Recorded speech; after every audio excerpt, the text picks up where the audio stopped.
जी हां, tax notice पर सियासी टकराव लगातार जारी है। पूर्व मुख्यमंत्री भूपेश बघेल को जो नोटिस भेजा गया है, नगर निगम ने 7,258 रुपए का ये टैक्स नोटिस भेजा है। सरकारी आवास पाटन सदन के लिए ये नोटिस दिया है और इस पर भूपेश बघेल ने कहा है कि नोटिस अवैध है, लेकिन मैं मुख्यमंत्री की इच्छा पूरी करूंगा। सरकार कुरकुरी सदन का भी टैक्स मांगेगी। और अब हालांकि देखिए, भूपेश बघेल ने कहा है कि जो टैक्स लिया गया है वो पूरी तरीके से अवैध है, लेकिन मैं मुख्यमंत्री की इच्छा को पूरी करूंगा। ये अजीब बात है, केवल मुझे पर नोटिस आया है। जितने और शासकीय निवास है उसमें नेता भी रहते हैं, अधिकारी भी रहते हैं, उनको नोटिस नहीं आया, केवल मुझे पर आया। ऐसा क्यों? आज जो एक विषय सामने लाया है हमारे पूर्व मुख्यमंत्री भूपेश बघेल जी ने कि उनको रायपुर नगर निगम के द्वारा टैक्स के लिए कोई नोटिस भेजी गई है। मैं बताना चाहूँगी कि इस प्रकार की कोई नोटिस उनको नहीं भेजी गई है। हमने भी इसकी पड़ताल की, जानकारी ली, पता लगा कि वो पूर्व से उनके उसमें ऑनलाइन वो शो हो रहा था और उसको निकालकर उन्होंने इसको मीडिया में दिया है। बेवजह वो जनता का ध्यान भटकाना चाहते हैं। पूर्व मुख्यमंत्री भूपेश बघेल को रायपुर नगर पालिका निगम द्वारा नोटिस जारी किया गया है। निगम के मुताबिक बघेल को कुल 7,258 रुपए का भुगतान करना है। पाटन सदन का टैक्स भुगतान नहीं किए जाने के संबंध में उन्हें नोटिस जारी किया गया है, लेकिन पाटन सदन अब कुनकुरी सदन बन गया है, जिसको लेकर हमारे सहयोगी ने मौके का जायजा लिया। इस पर देखिए एक रिपोर्ट।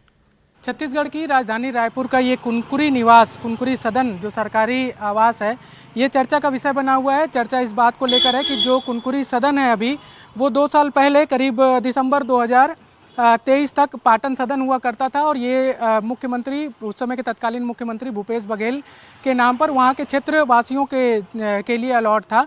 इसी तरह एक परंपरा रही है छत्तीसगढ़ में कि जो मुख्यमंत्री रहता है उसके क्षेत्र के लोगों के लिए एक अलग से निवास अलॉट किया जाता है, सरकारी निवास, जहां पर वो पहुंच सकते हैं, रुक सकते हैं या जो सरकारी सुविधाएं हैं उसकी जानकारी के लिए यह आवास उपलब्ध कराया जाता है। तो परंपरा के तहत भूपेश बघेल जब मुख्यमंत्री थे तब ये पाटन सदन था, अब ये कुनकुरी सदन है, क्योंकि अभी विष्णुदेव साय मुख्यमंत्री हैं और कुनकुरी विधानसभा से प्रतिनिधित्व करते हैं, वहीं से जीते हैं, तो कुनकुरी सदन है। लेकिन ये चर्चा का विषय क्यों बना हुआ है, ये बड़ी बात है। चर्चा का विषय इसलिए बना हुआ है क्योंकि इस सदन के नाम पर, जब ये पाटन सदन था तब उसके नाम पर एक नोटिस जारी की गई है। पूर्व मुख्यमंत्री भूपेश बघेल को नोटिस इस सदन का टैक्स जमा करने को लेकर है, जिसकी राशि 7,228 रुपये है।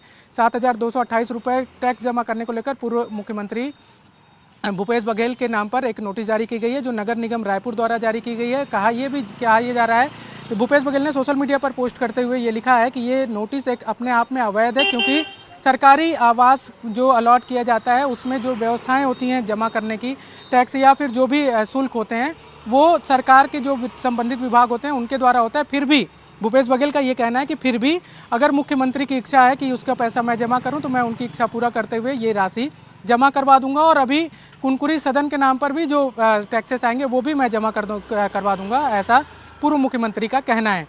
अब पाटन सदन कुनकुरी सदन हो गया है, लेकिन चर्चा का विषय बना हुआ है। चर्चा इस बात को भी लेकर है कि जब लगभग दो साल पहले, यानी कि लगभग 20 महीने पहले ये सदन अब कुनकुरी सदन के रूप में हो चुका है, पाटन सदन, तो ऐसे में अब पाटन सदन के नाम पर जो टैक्स की बकाया राशि है उसको पूर्व मुख्यमंत्री के नाम पर जारी करने के पीछे का क्या औचित्य है।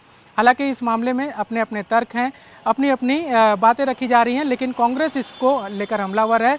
कांग्रेस न सिर्फ पूर्व मुख्यमंत्री बल्कि कांग्रेस प्रदेश कांग्रेस कमेटी की ओर से भी जो संचार प्रमुख हैं उन्होंने भी बयान जारी किया है और इसको अवैध बताया है और इस तरह की हरकतों को एक तरह से छोटी राजनीति का हिस्सा बताया है। अब देखने वाली बात यह है कि इस पर आगे और क्या निर्णय लिया जाता है, लेकिन कुनकुरी सदन को लेकर एक बार फिर से चर्चाओं का दौर शुरू हो गया है। रायपुर से कैमरा सहयोगी प्रवीण साहू के साथ नीलेश त्रिपाठी, NDTV।